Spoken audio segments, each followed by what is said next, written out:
Did you know that a deductive argument can have a perfectly valid underlying formal structure and yet still have false premises?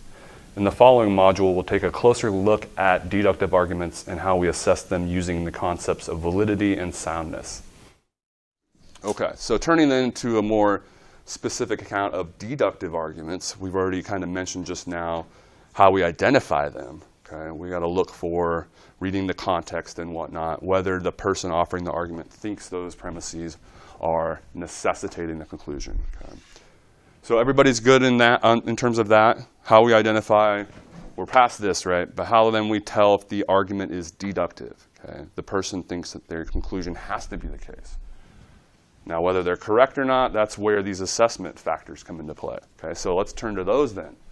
Okay, so validity. So we're talking about deductive arguments right now, right? These, okay? So if you know you got an argument in front of you and you've identified it as deductive, hopefully that's all accurate, right? Provided it is, then you're in a position to analyze or assess it, okay? So two parts, whether you're dealing with deductive, which is what we're turning to now, or inductive, which we'll get to in a little bit. Regardless, there's these two steps, okay? The first part is called the reasoning, or what I've referred to as the reasoning part. Okay, you're going to assess that, and then we have a conceptual term for that. And then we also will analyze what I've called the truth part, which has its other conceptual term. Now, these are light switches, okay? In other words, it's like an on-off. There's no in-between. So either every deductive argument is either valid or it's invalid. Okay, there's no in-between. It's like a light switch. It's either valid or invalid. Okay, and so, too, every deductive argument is either sound or unsound. And we're going to talk about, well, what's required then to render the deductive argument valid or invalid or sound or unsound. Okay, so again, we've got an argument in front of us. We've hopefully accurately labeled it as deductive. Okay, is it any good? So the first thing we want to do is analyze the reasoning involved in the argument. Okay, so what we do here, and this is important. Okay, put your thinking caps on here. When it comes to the reasoning, this is why it's called, or I've called it the reasoning part and not the truth part, okay, and why these are distinguished. We don't care whether, when we're doing the reasoning assessment here, we don't care whether the reasons or premises given are actually true. Okay? We're going to assume they're true. We're going to give the person the benefit of the doubt in terms of this assessment, right? Assuming the premises are true, does then the conclusion have to be true? Okay, that's what they think if they're offering a deductive argument. They think that provided the premises or reasons are true, the conclusion has to be the case. That's why we've identified it as deductive. Now we're asking, well, is that actually the case, right? If I assume these premises are true, is it really the case then that the conclusion has to be true? Okay, that's the question.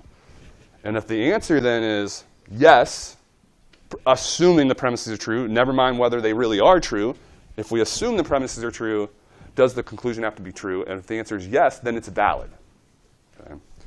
If this has to be true when these are true, then it's valid. But if we can assume these are true and this can still be false, then it's invalid. Okay, now a lot of rookies are tripped up because when it comes to like a deductive argument where these are clearly like false and ludicrous. It can be a little wonky for rookies or people new to logic and critical thinking to nevertheless label that as a valid argument, right? But it might be. It doesn't matter how ludicrous or obviously false these reasons or premises are. If when we assume they were true, they actually necessitate the truth of the conclusion, it's still a valid argument. Okay? It won't be sound, as we'll see here in a little bit, right? But just because it has obviously false premises, right, it can still be a valid argument. Does that make sense? So you're assuming the premises are true, and you're saying, okay, if I assume these premises are true, do they actually necessitate the conclusion? So that first part is analyzing this, right? The reasoning. How well do they actually necessitate this, like the person thinks? Okay. So when is it invalid? When we can assume these are true and this can still be false. When is it valid? The opposite, right? When we assume these are true, this has to be true. You guys look thrilled. Is it making sense, at least? I know it's not necessarily the most entertaining stuff, but okay. Don't worry, we're going to be applying all this to the interesting issues henceforth, but we want this good groundwork here to work with. Okay, so again, we're talking about deductive arguments, and we're talking about this first assessment part, right, the reasoning. So we've covered validity. Okay? We know when the deductive argument will be valid and when to label it as invalid. Okay.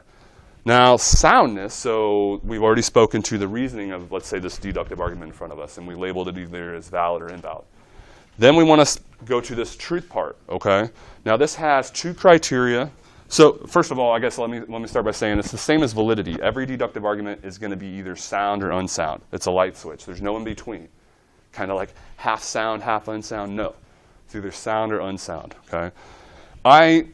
This is kind of corny, but sometimes I refer to soundness as going above and beyond the call of validity.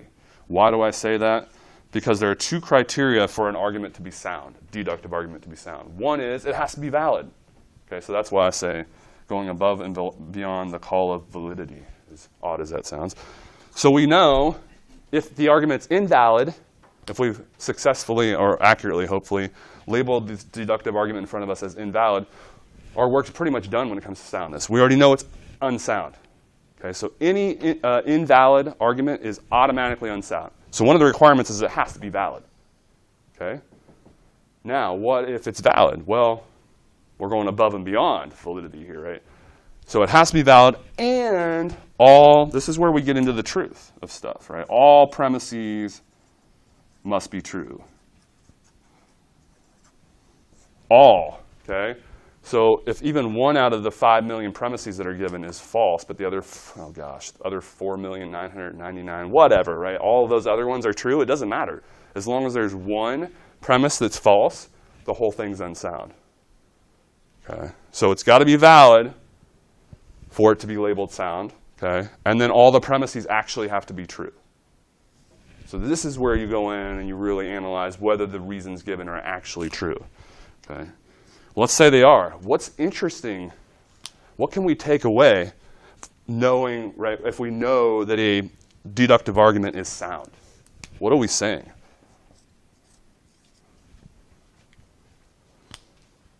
If you're accurate in doing this, then you should be betting your life, everything you own, on whatever that conclusion is of the deductive argument, okay, if you're correct in labeling it as sound. Because what you've said is, it's valid. So in other words, if I assume these premises are true, the conclusion has to be true.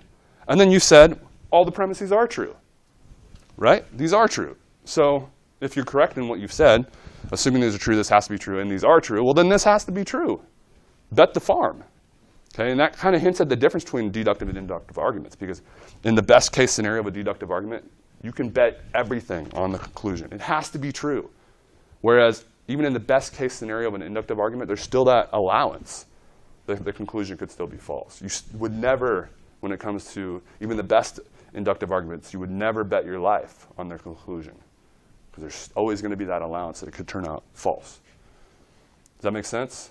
So we've talked about, again, the validity and the soundness of deductive arguments. So hopefully at this point, right, you know how to identify whether there's an argument here, whether it's deductive or inductive. And then we talked about, in terms of deductive arguments, how to tell whether the argument is valid or invalid, and then whether it's sound or unsound. Yeah, you guys feeling good about this? So the editors in the 8th edition of our textbook, that's why, I don't know why they took this point out, because it's a good one. It speaks to the difference in what we're doing here, right? But they said, and this difference is what they're getting at here. They said, quote, "The quality of the reasoning is one thing, the truth of the premises another." Okay, and for what it's worth, most of the debate is not about the validity. Usually it's pretty obvious. If I assume these are true, does this have to be true? Right? The validity is usually pretty straightforward. The question a lot of times is, are the premises true? All right? So a lot of times when there's debate, it's about whether the premises are true. And then technically speaking, a lot of times maybe you're not in a position. Maybe you don't really know whether one or more of the premises are true. And so technically you can't really say whether it's truly sound or unsound, right? Because you don't know whether the premises are all in fact true or not. And so again, the point was, generally, when it comes to the debates and discussion, a lot of it's about the truth of the premises, not so much about whether the arguments are valid or invalid. That question is usually a little more straightforward. Anyway, quick example.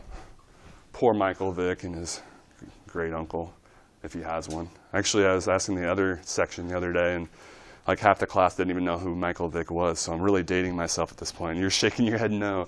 So he was pretty good. When I was maybe most of your guys' age, he was like one of the better quarterbacks in the NFL. But anyway, not that we need to know any of that. Okay, so here's an example. All persons who eat a pound of arsenic will die within 24 hours, premise 1. Notice an indicator word there, all. Okay, it's not allowing for exceptions. If we move that to, or change that to most, this would be a little trickier, you know. It would allow for exceptions, probably shouldn't be diagnosing it as deductive anymore. So again, that was my point earlier, right? Change or tweak 1 or 2 words or a phrase here and there. It moves it from deductive to inductive and vice versa. So anyway, premise 1, all persons who eat a pound of arsenic will die within 24 hours. Premise 2, Michael Vick's great uncle ate a pound of arsenic at 11 o'clock last night. So the conclusion then is Michael Vick's great uncle will be dead by 11 o'clock tonight.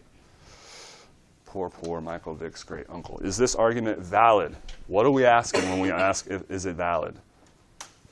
So let's back up. What are we asking? Yes, so let's spell that out a little bit more. So he said if the reasoning makes sense, which is correct, right? But let's spell that out and be more precise, right? We're asking if we assume the premises are true, right? Does the conclusion have to be true? Okay, so let's take a look at this example. If the premises were true, no matter how stupid or obviously false they might be, right? If we just assume the premises are true, does that conclusion have to be true? I see a lot of affirmative head shakes. I don't see a single naysayer. Well, good work. You guys are making good progress. That's correct, right? It is valid. Okay, if we assume those premises are true, the conclusion does have to be true. Now, what about the soundness? So it's met this criterion.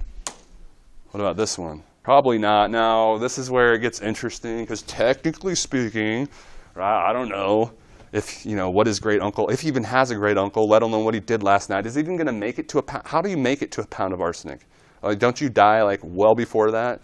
I don't know. So technically speaking, you know, we might not know the truth of all these premises. Let's, you know, what's the word? Yeah, for the sake of argument, assuming, right, premise 2 is probably false. Okay, so let's assume it's false, or that we could definitively know that.